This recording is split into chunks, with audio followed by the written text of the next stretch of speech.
Kerajaan digesa boikot sambutan ulang tahun kemerdekaan Amerika Syarikat di Kuala Lumpur. Wanita DAP templak Ramasamy paksa Hannah letak jawatan. Afidavit dari Wan Rosdi dianggap mesej kuat daripada UMNO. Anwar Musa tidak akan pulang ke pangkuan UMNO. PAS tuduh Pakatan Harapan amal nepotisme dan kronisme.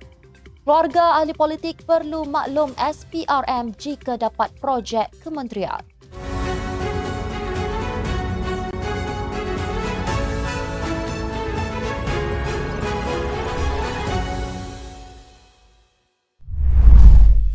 Bismillahirrahmanirrahim. Assalamualaikum dan salam Malaysia Madani. Bersama saya Mirakilah dalam Netstep News edisi petang 29 Mei 2024 bersamaan 21 Zulkaidah 1445 Hijrah. Sebelum itu jangan lupa untuk subscribe YouTube Netstep TV dan follow Facebook Netstep Malaysia.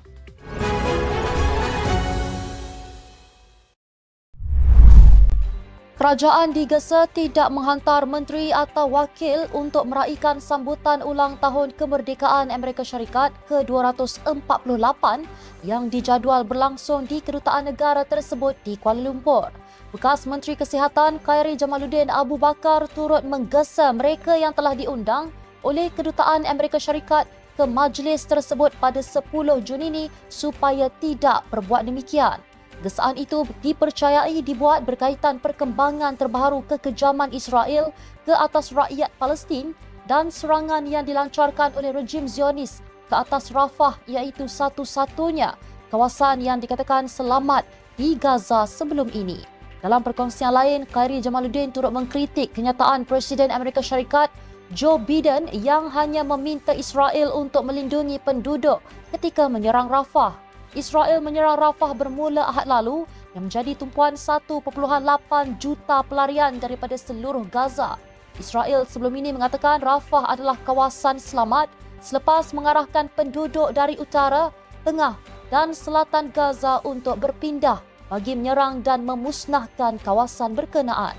Pejabat media kerajaan yang dikendalikan Hamas di Gaza sebelum ini berkata serangan Israel di Rafah mengenai pusat yang dikendalikan oleh Agensi Pertubuhan Bangsa-Bangsa Bersatu PBB untuk pelarian Palestin dan melabelkannya sebagai pembunuhan beramai-ramai yang mengerikan.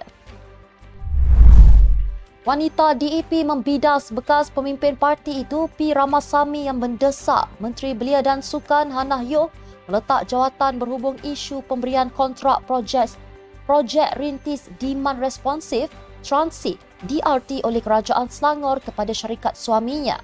Ketuanya Teo Nie Ching berkata, tindakan bekas Timbalan Ketua Menteri 2 Pulau Pinang selama 15 tahun itu jelas menunjukkan sikap berpura-pura selepas keluar DAP. Jelas Ahli Parlimen Kulai Ramasamy tidak melakukan perkara sama apabila bekas Setiausaha Agong yang kini menjadi pengerusi DAP apabila didakwa di mahkamah.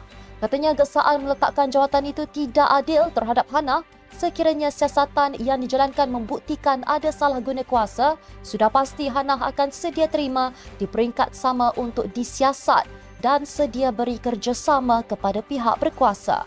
Beliau berkata demikian pada sidang media selepas melancarkan program Her Lead Anjuran Wanita DAP hari ini. Beliau diminta mengulas desakan Ramasamy yang menggesa Hannah yang juga ahli jawatan kuasa wanita atau suaminya harus meletak jawatan masing-masing. Ramasamy berkata apa yang menjadi perhatian ialah bukan sahaja kaitan politik Pakatan Harapan, tetapi kontrak itu juga diberikan tanpa melalui proses tender terbuka seperti yang selalu diperjuangkan gabungan itu. Tindakan Menteri Besar Pahang Datuk Seri Wan Rosdi Wan Ismail yang memfailkan afidavit bagi menyokong permohonan Datuk Seri Najib Tun Razak menjalani tahanan rumah disifatkan sebagai mesej paling kuat daripada UMNO. Ahli Majlis Kerja Tertinggi UMNO Datuk Dr. Muhammad Fuad Zarkashi berkata, UMNO konsisten dan afidavit yang difailkan itu membuktikan UMNO bukan memiliki perkara yang tidak wujud. Justru beliau yang juga Speaker Dewan Undangan Negeri Johor meminta Kerajaan Madani di bawah Perdana Menteri Datuk Seri Anwar Ibrahim komited melaksanakan titah addendum. Ahli Dewan Undangan Negeri Rengit itu menambah kerajaan madani wujud atas prinsip menerima dan menghormati titah nasihat yang di-Pertuan Agong ke-16 Al-Sultan Abdullah Riayatuddin Al-Mustafa Billah Shah ketika itu. Sebelum itu, media melaporkan Wan Rosdi menfailkan afidavit bagi menyokong permohonan Datuk Seri Najib Razak mendapatkan kebenaran semakan kehakiman mencabar kewujudan titah addendum yang di-Pertuan Agong ke-16 supaya menjalani tempoh pemenjaraan selama 6 tahun di rumah. Afidavit itu diikrarkan Menteri Besar Pahang menerusi firma guaman Tetuan Syafi & Co di Mahkamah Tinggi pada 21 Mei lalu. Bekas Setiausaha Agong UMNO Tan Sri Anwar Musa mendakwa setiap pemimpin yang meninggalkan parti berkenaan tidak akan kembali menyertainya lagi. Beliau berkata pandangannya tidak lagi relevan namun terpulang kepada mereka sekiranya mampu menentukan arah parti dalam politik. Katanya lagi dalam satu kenyataan menerusi hantaran di Facebook yang pasti ramai yang pergi tidak akan kembali lagi. Sebelum ini, media melaporkan Ahli Majlis Kerja Tertinggi UMNO, Datuk Seri Jalaluddin Alias berkata parti itu bersedia menerima bekas pemimpin dan ahli parti yang telah disingkirkan. Jalaluddin yang juga pengerusi UMNO Negeri Sembilan memaklumkan ini kerana ada di kalangan mereka yang disingkirkan selepas proses pemutihan mahu menjadi ahli UMNO semula selepas melihat keadaan parti itu ketika ini. Antara pemimpin utama UMNO yang dilucutkan keahliannya ialah bekas Menteri Khairi Jamaluddin Abu Bakar, Tan Sri Noh Omar dan bekas ahli MKT Isham Jalil. PAS mendakwa Pakatan Harapan kini telah terjebak dalam permasalahan nepotisme dan kronisme yang mana mengulangi kesilapan dilakukan Barisan Nasional sewaktu memegang tampuk pemerintahan dahulu. Naib Presiden PAS Datuk Seri Amar Diraja Datuk Muhammad Amar Nik Abdullah berkata, sedangkan sebelum ini para pemimpin PH sendiri begitu lantang mengkritik BN yang kini turut menjadi rakan mereka terhadap isu-isu tersebut. Ulasan beliau itu merujuk kenyataan Suruhanjaya Pencegahan Rasuah Malaysia SPRM bahawa tiada kesalahan dalam penganugerahan kontrak Kerajaan Selangor kepada Asia Mobility Technologies Sdn Bhd iaitu syarikat milik suami seorang menteri. Terdahulu, Ketua Pesuruhjaya SPRM Tan Sri Azam Baki berkata kontrak tersebut diberikan oleh entiti yang tidak berkaitan dengan tugas dan tanggungjawab atau portfolio menteri berkenaan. Dalam perkembangan sama, ahli keluarga kepada ahli politik atau pegawai berkaitan kerajaan diminta untuk memaklumkan kepada Suruhanjaya Pencegahan Rasuah Malaysia SPRM sekiranya memperoleh projek kerajaan. Pemerhati Rasuah Malaysia MCW berkata, cadangan itu merupakan langkah tepat dan wajar dilakukan bagi meningkatkan tahap ketelusan serta integriti dalam pentadbiran awam.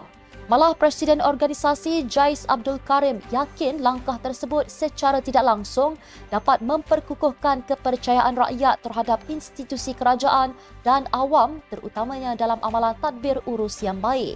Beliau berkata demikian bagi mengulas kontroversi pemberian kontrak projek Rintis Demand Responsive Transit DRT oleh Kerajaan Selangor kepada Asia Mobility Technologies Sdn Bhd, syarikat milik bersama suami kepada Menteri Belia dan Sukan Hannah Yeoh. Mengulas mengenai isu tersebut, Jais berkata MCW masih tercari-cari undang-undang atau peraturan yang dilanggar oleh syarikat itu memandangkan Hannah tidak memegang sebarang kepentingan dalam Kerajaan Selangor. Susulan itu, beliau berpendapat kenyataan Ketua Pesuruhjaya SPRM Tan Sri Azam Baki yang mendapati tiada salah laku dalam pemberian kontrak kepada suami Hannah itu sudah tentu diteliti dan dikeluarkan dengan alasan kukuh.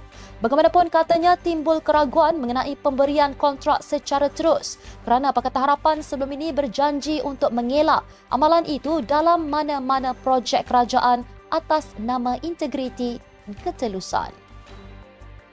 Sekian untuk edisi petang ini. Ikuti perkembangan semasa isu-isu panas politik Malaysia setiap hari hanya di Netstep News. Jangan lupa untuk follow Facebook Netstep Malaysia dan subscribe YouTube Netstep TV. Netstep Malaysia menjangkau informasi, mengorak inspirasi. Saya Mira Kila, Assalamualaikum dan salam sejahtera.